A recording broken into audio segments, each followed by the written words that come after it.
بسم الله الرحمن الرحیم. خوږو شاګردانو، کوم سټوډنټان چې FSC تیاری کی یا mdcat ټیسټ لپاره تیاری کی، نو د هغې لپاره یو سلسله شروع کومه د کیمسټري سره ریلیټډ ده، ځکه چې کیمسټري بنیادي سبجیکټ دی. په mdcat کې د دې نه کوېسچن راځي او هغه زده کول دومره ګران نه دي، خو د هغې لپاره کوشش پکار دی. اصل کې کیمسټري چې ده نو د ده څنګه چې نور ساینس سبجیکټس دي او د هغې برانچز دي، نو داسې د ده هم برانچز دي. د ټولو نه مخکې کیمسټري دا څه ته وایي؟ نو کیمسټري آسان تعریف خو چې په لنډو الفاظو کې کې نو موږ وایو کیمسټري is the branch of science which deal with the study of matter. د مختصر تعریف دی، یعنی میټر ماده چې څه ته ویلی شي د هغې متعلق علم حاصلولو ته کیمسټري وي. دا د ساینس یو برانچ دی، یعنی ساینس برانچونه دي، شاخونه دي: فزیکس، کیمسټري، بیالوجي، میتھمیټکس، سټیټسټک وغیره، چې په هغې کې یو برانچ کیمسټري دی. او د کیمسټري تعلق چې دی نو هغه میټر سره دی، د هغې سټډي سره. چې لږ نور ایکسټینډ کې نو بیا موږ وایو کیمسټري is the branch of science which deal with the study of composition, structure, properties of matter and changes in matter and laws and principles through which these changes occur. یعنی کیمسټري د ساینس هغه برانچ دی چې دې کې مونږ د مادې کمپوزیشن وایو، چې دا ماده د څه نه جوړه ده او هر یو پکې څومره نسبت سره دی. لکه اوس مونږ وایو واټر، د واټر کمپوزیشن سره چې واټر د هایډروجن او د اکسیجن نه جوړ دی، او هایډروجن او اکسیجن د ماس په لحاظ باندې 2:16 یا 1:8 یعنی دې ماس سره یو ځای شوی دی. که د ایټم په لحاظ وی نو واټر مالیکول چې دی د یو مالیکول کې دو ایټم د هایډروجن او یو ایټم پکې د اکسیجن. نو کمپوزیشن کې موږ دا معلومو چې دا څیز د څه نه جوړ دی او هر یو پکې څومره دی. که تاسو یو دوایي بوتل راوالی یا تاسو ټیبلټ یا هر څه چې راوالی، نو تاسو په هغې وګورئ لیکلي به وي کمپوزیشن. یا تاسو شربت راوالی څښلو والا، نو په هغې به باقاعده لیکلي کمپوزیشن، او بیا په هغې کې هر یو څیز یې یاد کړي چې فرض که تاسو د دوایي یو بوتل سیرپ راوالی، نو هلته یې لیکلي each 5 ml contain یا each 10 ml contain، هر 15 ملي لیټره یا 10 ملي لیټره کې پلانکي څیز دومره دی، پلانکي دومره، پلانکي دومره. نو کمپوزیشن کې مونږ د یو څیز کمپوننټس ګورو چې دی د کم اجزا نه جوړ دی، خو ورسره د هغې ریشو هم ګورو چې کم ریشو کې میلاو دي. دویم مونږ وایو سټرکچر آف میټر. چې کمپوننټس معلوم کړو نو بیا سټرکچر، لکه واټر مونږ وایو د سټرکچر سره د سټرکچر انګولر دی. دا به انشاءالله فزیکل کیمسټري کې راشي چې د سټرکچر یعنی شکل، بناوټ. اکسیجن دی، بیا ورسره هایډروجن لګېدلی دی په کوولنټ بانډ، بیا بل هایډروجن لګېدلی دی ورسره، او بیا تاسو هغه تیورۍ ویلي دي د بانډنګ، ویسپر تیوري، ویلنس بانډ تیوري، مالیکولر آربیټال تیوري. نو هلته کې دا سټرکچر او شیپ بیان شوی دی چې واټر مالیکول چې دی د سټرکچر یا شیپ یا بناوټ هغه انګولر دی. نو کیمسټري موږ ته دا هم ښیي چې د دې څیز بناوټ څنګه دی، ساخت یې څنګه دی. کمپوزیشن نه پس بناوټ پته ولګي، بیا پراپرټیز. ځکه چې خصوصیات یې سری پراپرټي خصوصیات ته وي. خصوصیات څه ته وي؟ characteristic by which we can identify a thing. چې کوم سیسته په کومه نښو پیژنې هغې ته د هغې پراپرټي وي. دا خو بیا ډیټیل دی چې دوه قسمه دي، یو فزیکل پراپرټي ده، یو کیمیکل ده. هغه تفصیل به انشاءالله فزیکل کیمسټري کې وایو.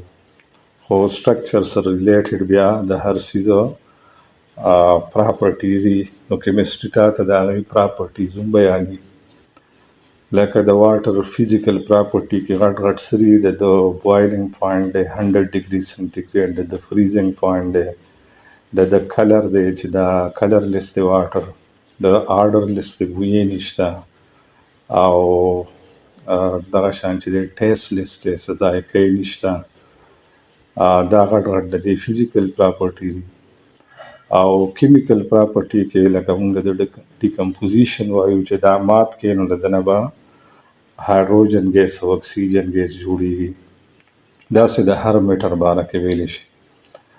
نو چې کمپوزیشن معلوم کړي نو سټرکچر او سټرکچر په بیس باندې بیا فزیکل او کیمیکل پراپرټیز دي، او د هغې نه پس بیا چینجز ان پراپرټي. لکه واټر لیکوډ فارم کې هم شته فزیکل چینج چې پکې راولي نو وورم ترې جوړیږي آیس، او چې ګرم یې کړي نو بیا پکې فزیکل چینج راشي نو ویپرز ترې جوړیږي. دا فزیکل چینج دی. دې کې هغه څیز ختمیږي نه، صرف د هغه فزیکل چې کوم سټرکچر دی هغې کې لږ چینج راشي. او کیمیکل چینج کې هغه څیز ټوټلی ختم شي، نوي څیز جوړیږي. لکه مونږ د واټر چې ډیکمپوزیشن وکړو الکترالیسس باندې یا هیټینګ باندې، نو واټر ختم شي، هغې بدله کې هایدروجن ګیس اکسیجن ګیس پیدا شي، نو دې ته چینجز وي. دا هم فزیکلی یا کیمیکلی. او دا چینجز هسې نه کېږي، دې لپاره څه لاز دي، څه اصول دي، پرنسپل دي، د هغې مطابق کېږي. نو د دې کمپوزیشن، سټرکچر او پراپرټي او چینجز او لاز آف چینجز د دې ټولو مطالعې ته ویلی شي کیمسټري. اوس زه د کیمسټري برانچز ته راځم. د دې غټ غټ برانچز دي. اف یو سی لیول باندې خو غټ غټ برانچز تاسو وایې فزیکل کیمسټري، او بیا سیکنډ ایئر کې ان ارګینک کیمسټري، ارګینک، او بیا اینډ کې لږه غونته بایو کیمسټري، دغه شان انډسټریل کیمسټري، انوایرنمنټل کیمسټري ده، انالیټیکل کیمسټري ده. نو د دې تقریبا 8 برانچز دي. خو فی الحال زه تاسو ته چې کوم برانچ باندې خبره کوم ارګینک کیمسټري ده. د ارګینک کیمسټري مختصر غونته هیسټري وایو، او د ارګینک کمپاوند باره کې لږې خبرې کوو. Organic chemistry څه ته وایي؟ د برانچ آف کیمسټري which deal with the study of organic compound. یاد ساتئ ابتدا کې یعنې ډېر پخوا کمپاوند چې دی نو دا ساینسدانانو په 2 ګروپونو کې تقسیم کړي، د دې د سورسز په بنیاد، آریجن چې د کوم ځای نه به دا حاصلېدل. نو هغه ټایم کې زیات تر کمپاوند چې کوم حاصلېدل نو هغه به یا د ژوندي څیزونو نه لیوینګ ارګانیزم، او یا به د منرل شکل کې نان لیوینګ ارګانیزم نه حاصلېدل، نان لیوینګ تھنګ نه به حاصلېدل. نو هغې 2 ګروپه جوړ کړه چې کم کمپاوند به د لیوینګ تھنګ نه حاصلېدل نو هغې له ارګینک نوم ورکړه، او چې کم به د نان لیوینګ تھنګ نه یا منرل شکل کې د ځمکې نه معدنیاتو شکل کې حاصلېدل هغې له ان ارګینک نوم ورکړه. نو دا ړومبی تقسیم و د سورسز یا د آریجن په بنیاد. نو دغې له ارګینک کمپاوند نوم، ارګینک کیمسټري کومه کیمسټري وه؟ سټډي آف ارګینک کمپاوند. او ارګینک کمپاوند کوم و چې کوم به د لیوینګ تھنګ نه حاصلېدل.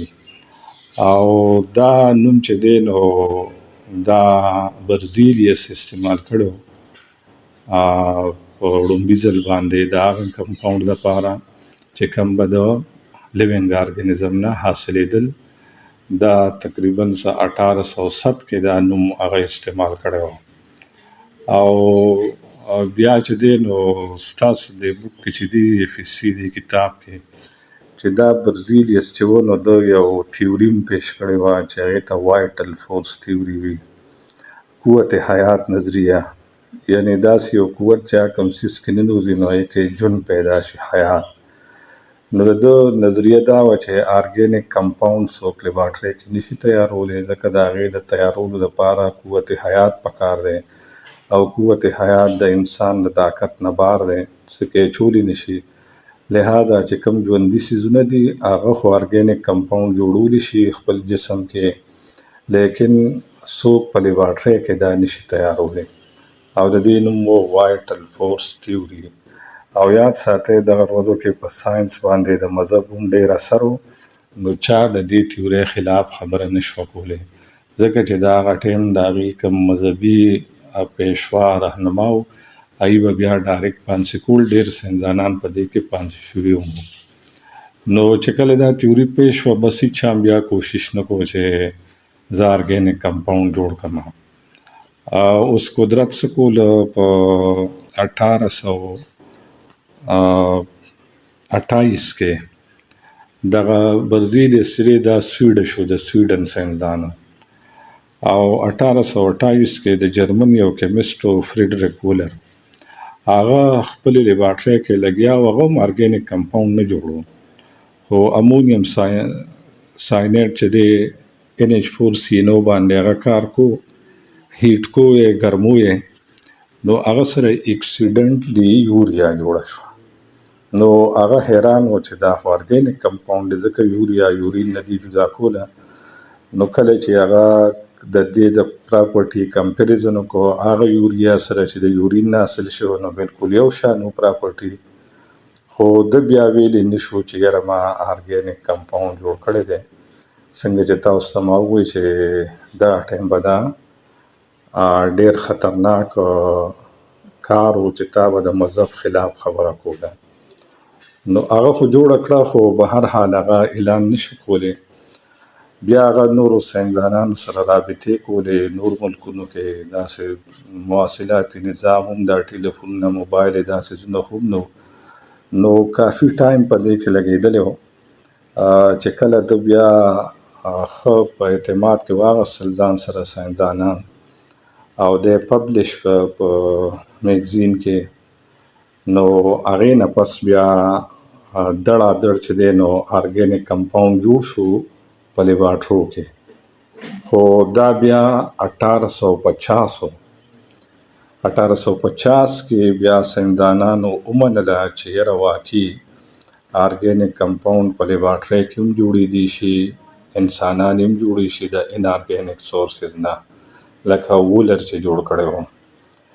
نو دا مختصر هیسټري وه چې اول ارګینیک کمپاوند بیا هغه ګڼل چې جاندارو به جوړول، بیا 1850 کې دغه قوت حیات وایټل فورس تیوري ختم شوه، او بیا دا ومنل شوه چې دا لیبارټرۍ کې هم جوړیږي، څنګه چې وولر د امونیم ساینیډ نه یوریا جوړه کړې وه.